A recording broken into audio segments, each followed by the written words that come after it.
Hi Reggae Vibes family, this is Sarita. I'm here at the Mary Gate of Heaven Catholic Church and I'm sitting with Father Jim. He is the priest here. That's correct. And we heard about what you're doing with the St. Anthony's Kitchen and the Get Kids to School program, and we were really impressed and we wanted to find out more about it. So can you tell us more about the program and what you're able to do every day? I can be happy to do that. This past Monday, as a matter of fact, the 15th of April, was the 14th birthday of St. Anthony's Kitchen. And when I came, we were not doing very much outreach at the time. We were Franciscan friars back then out of the province in Cincinnati in the U.S. And I've been here for 15 and a half years now. And when we came, there was not a whole lot going on. And it was suggested to a couple of the women in the parish that maybe it would be nice to have a soup kitchen downtown because a lot of people were in need. Thought that was a great idea, so we started working on that. 14 years ago, on the 15th, we opened our St. Anthony's Kitchen. We serve lunch, and today about 150 people every day, Monday through Friday. Back then, when we started, the numbers were not so great. But one of the things that we picked up pretty quickly was that on Monday, Tuesday, and Wednesday, there were almost no children at the kitchen for lunch. For lunch. On Thursday and Friday, those numbers, by Friday, there were a whole heap of kids coming for lunch when they should be in school. So we started checking around, and the problem was that we have a lot of single parent, and they have enough money to pay taxi fare, lunch money, Monday, Tuesday, maybe not Wednesday, not Thursday, so the kids were going to school. Part of my past life as a Franciscan friar priest, I worked in our Franciscan high school in Cincinnati for 17 years. Father Colin, who was here before he joined the Franciscans, was a special ed teacher in Cincinnati in a high school. Education for us is very important. And so these kids were not going to school. We decided we needed to do something to try to prevent this. So we started the Get Kids to School program. And currently we have about 160 children to go to school every day. And for an example, if a child's going to high school, Green Island High School, education is free. However, you've got to buy books, you have to buy uniforms, you have to pay taxi fare, you've got to buy lunch money, pay lunch.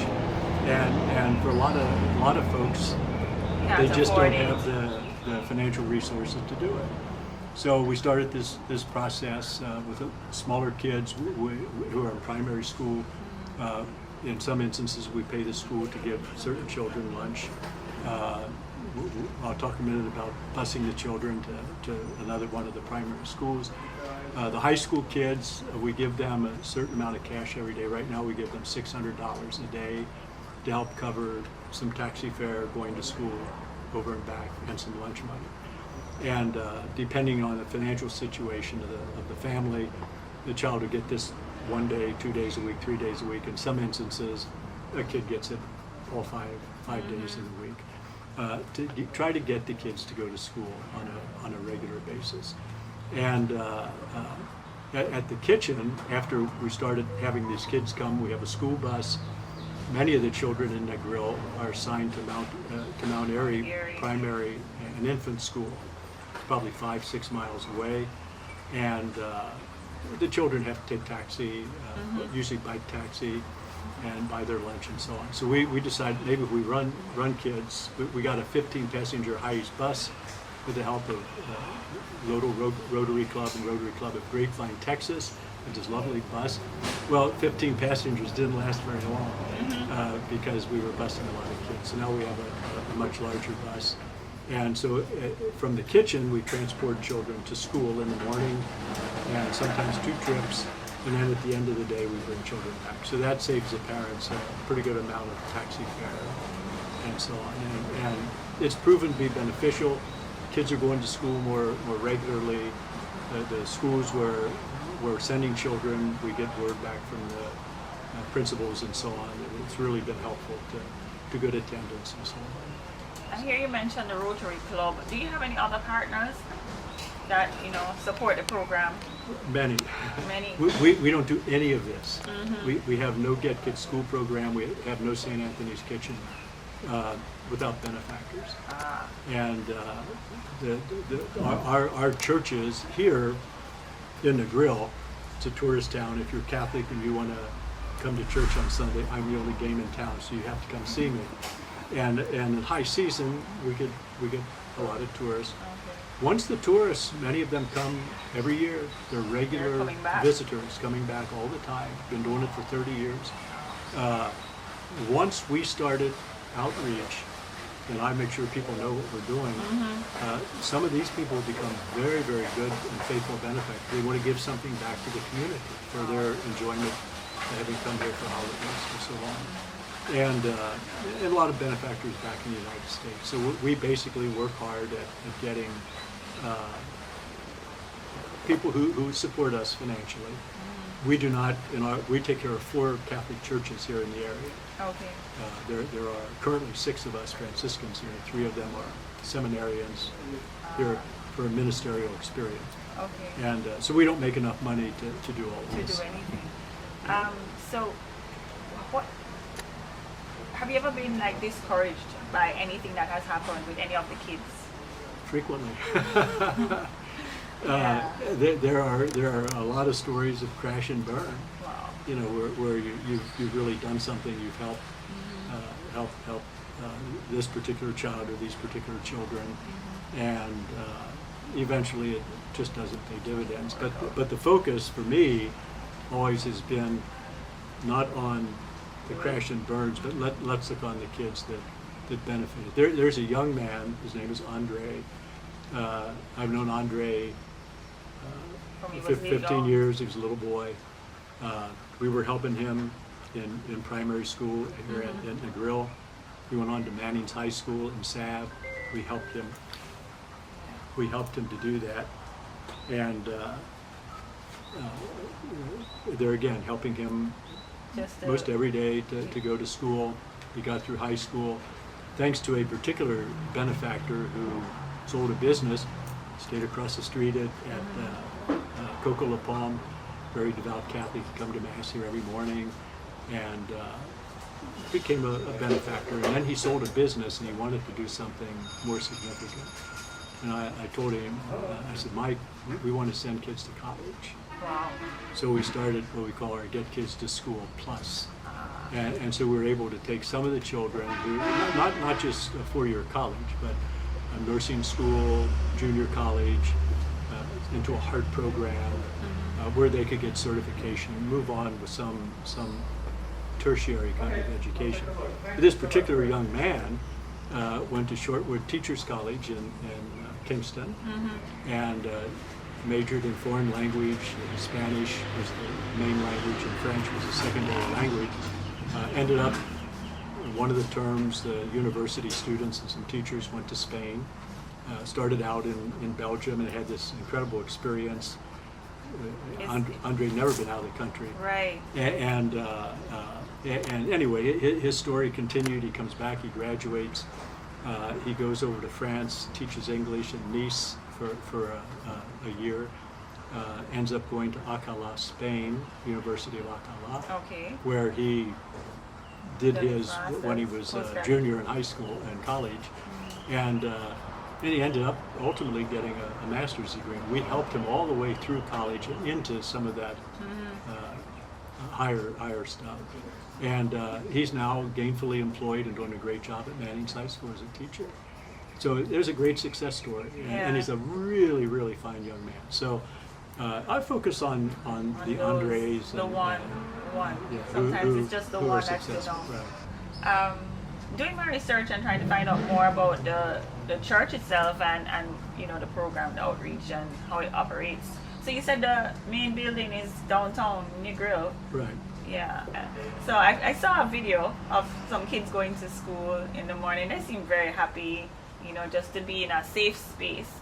If there is a way that the wider community can help, to support the program and to help reach these children, how can they do it?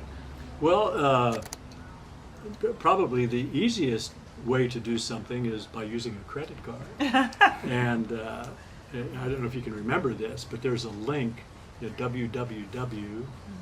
dot St. Anthony's Kitchen, St. Anthony, STANTHONY, www.STANTHONY, StAnthony.org.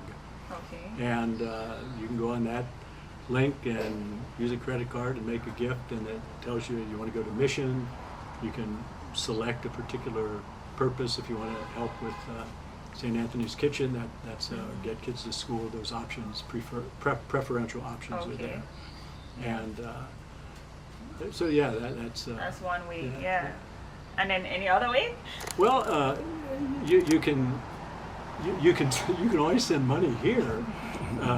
Then I tell you, like if you're sending from the United States, it takes 4 to 6 weeks for mail to come, and it's easy enough for us to take a check. And if you want to send something, you can find our address. Go to Catholic Church on Catholic Church Negril. Okay. You'll find us. The address is there. Okay. And make a check payable to, preferably to Franciscan Friars, FRANCISCAN, Franciscan Friars, FRIARS, or Mary Gate of Heaven Works. Mary Gate of Heaven Works as well. Yeah. Okay. Okay. Yeah. So that's that. I might just say this. Every once in a while, I have an opportunity to go somewhere and appeal to people at churches and so on, for financial assistance. I always like to say that Jesus himself had benefactors. If you go to Luke chapter 8, you hear that Jesus went from village to village and town to town proclaiming the good news of the kingdom. And his company were the 12, and some women who sustained them out of their means. Yeah. So right by proclamation of the gospel itself, by Jesus himself, there were benefactors, there were people behind the scenes that enabled the preacher to go do the work. And I think of that a lot, because there are so many wonderful people behind the scenes that enable me to do what I do, to feed the hungry and clothe the naked. We have a thrift shop, by the way, as well. You do? Kitchen, yeah. Okay. And so people can bring their items, lightly used items. A lot of tourists, before COVID especially. Again, these people come regularly. They would bring an extra suitcase just stuffed with clothes. Maybe somebody goes household items as well. Yeah, like in September, that you go to dollar store or something like that, and you can get flip flops, school supplies for like $1, and I'll bring a whole suitcase just filled with flip flops, slippers we call them here. Yeah. And all those kinds of things. People just do really, really great stuff. It enables us to touch lives, transform lives. Yeah. Is there anything that you would want to see happen for the program, beyond what you're doing now? Where do you want it to go? Like, what is there you would want to do more, or anything like that? Well,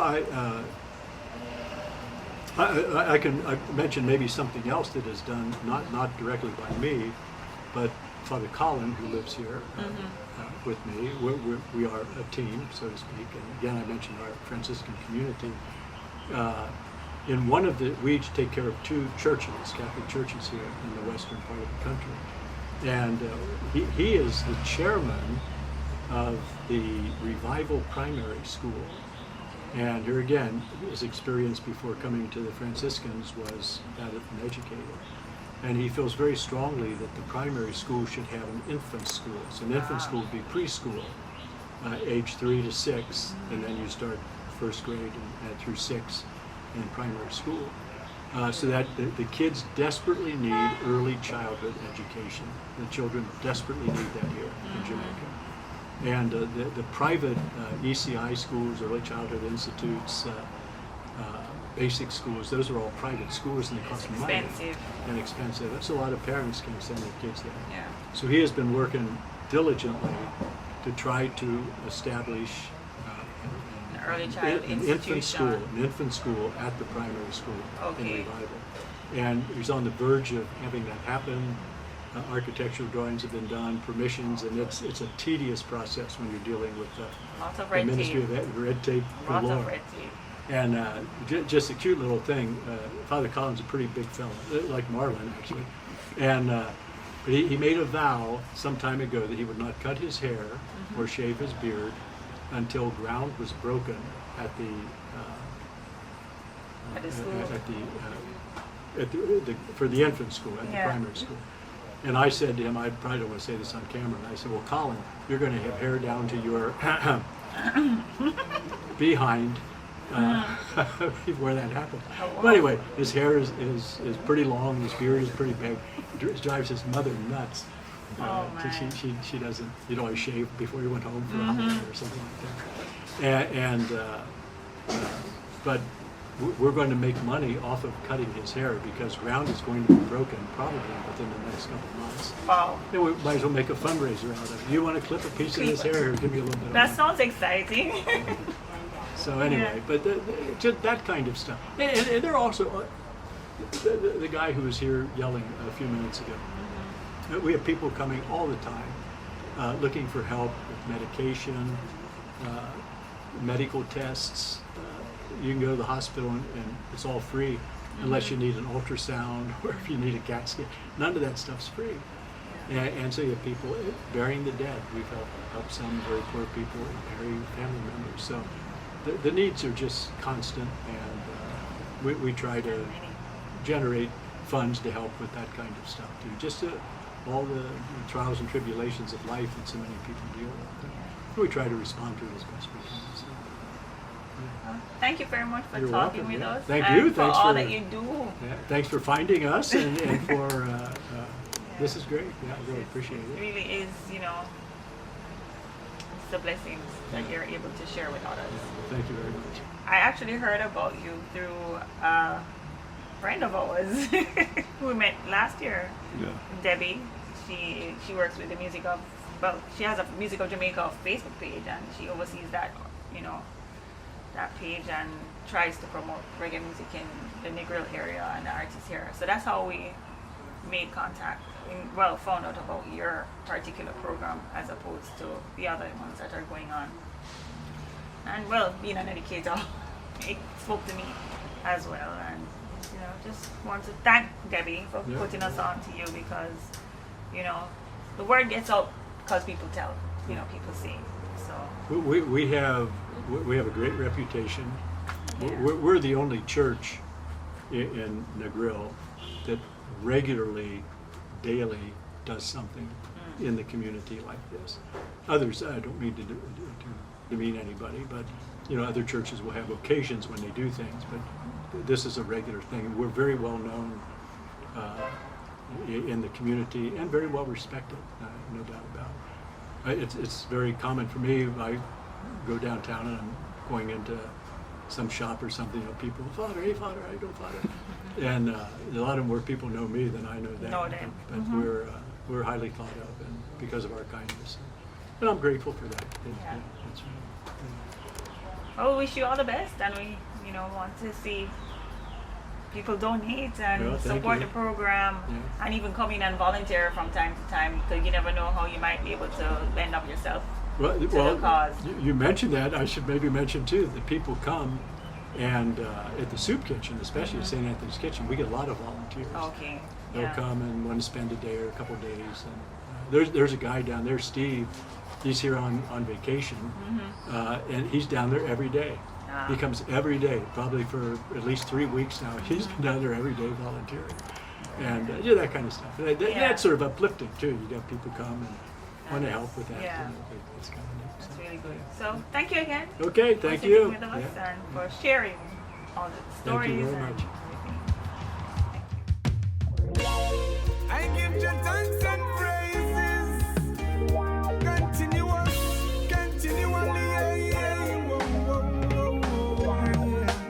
Give thanks and praise to see a brand new day. Give thanks and praises to the Most High. Give thanks and praise for the health and strength, the fresh air and to breathe. Give thanks and praises to the Most High. Give thanks even if I want pants. Still I give your praise with no response. Give thanks, never keep a distance. A life over dead to keep a sixpence.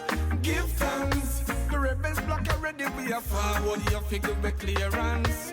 Give thanks, when the blessings of the Most High